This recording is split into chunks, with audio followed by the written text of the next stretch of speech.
Every thought we think carves a path in our minds. Over time, those paths become highways, fast, automatic routes our brains take when interpreting the world. If you constantly think, "I'm not good enough," your brain gets better at making you believe that's true. But if you learn to plant new thoughts, healthier ones, your brain will follow those instead. Neuroplasticity, your brain's ability to change, is real, but you have to take the wheel, and today we're going to show you how to do exactly that. Stop negative thinking and reset your mind for growth, clarity, and peace. Why negative thoughts dominate. Negative thinking is like a default setting. Why?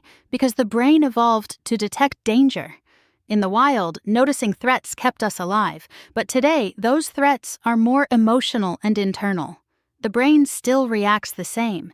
It fixates on what's wrong. A single negative comment can outweigh a dozen compliments. A tiny mistake can eclipse months of progress. That's not your fault. It's just how the negativity bias works. But just because it's natural doesn't mean it has to be permanent. How thoughts create feelings and reality. Here's the formula: thoughts, emotions, actions, results.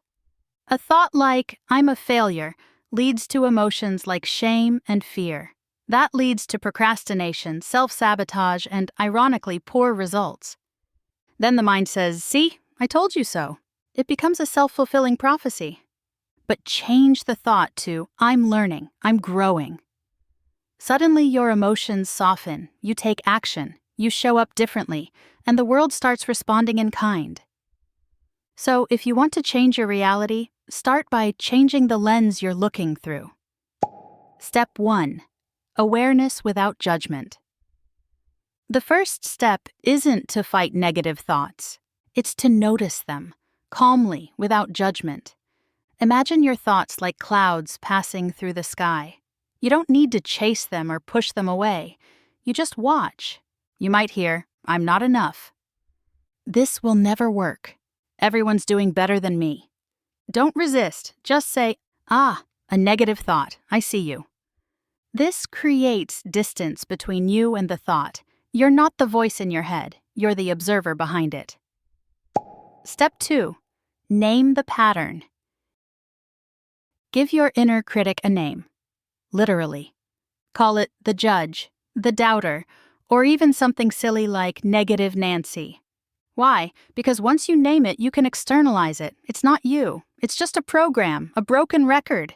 You can even say, "Oh, there's the judge again, telling me I'm not ready." This turns shame into humor.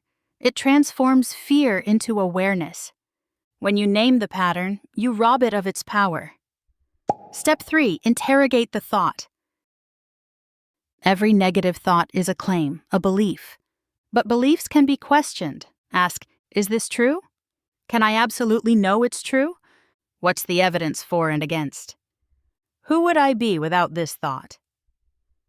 You'll often find that your mind is acting like a bad lawyer, cherry-picking facts to win a case that was never real. When you interrogate the thought, you weaken its grip. You make space for a better one. Step 4. Replace with an empowering truth. Don't just delete the old thought. Install a new one. Pick something that's believable but empowering. Instead of, "I can't do this," try, "I'm figuring it out." I've done hard things before. I don't have to be perfect to make progress. It has to feel real to your nervous system. Don't lie to yourself. Speak to yourself the way you'd speak to a child learning to walk, with kindness, with patience, with belief. Step 5. Use the pattern interrupt technique. Sometimes the thought loop is so loud, you need a shock to the system. A pattern interrupt. This could be a cold shower, shouting "stop" out loud or in your mind, snapping a rubber band on your wrist, standing up and changing your posture, going outside and moving your body. Your body is the fastest way to shift your mental state. Motion changes emotion, and emotion changes thought. Step 6. Build a daily reset ritual. Rewiring the brain doesn't happen overnight. It happens with consistent repetition. That's why you need a reset ritual, a time each day to clear your mind and reinforce healthy patterns. Try 5 minutes of deep breathing, journaling 3 empowering thoughts, saying affirmations out loud, doing a gratitude list, visualizing your best self. This isn't woo-woo, this is mental hygiene, as essential as brushing your teeth.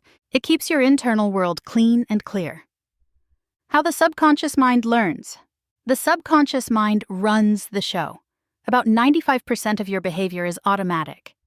And the subconscious learns through repetition, emotion, imagery. So if you repeat a thought often enough, especially with strong emotion, it becomes part of your identity.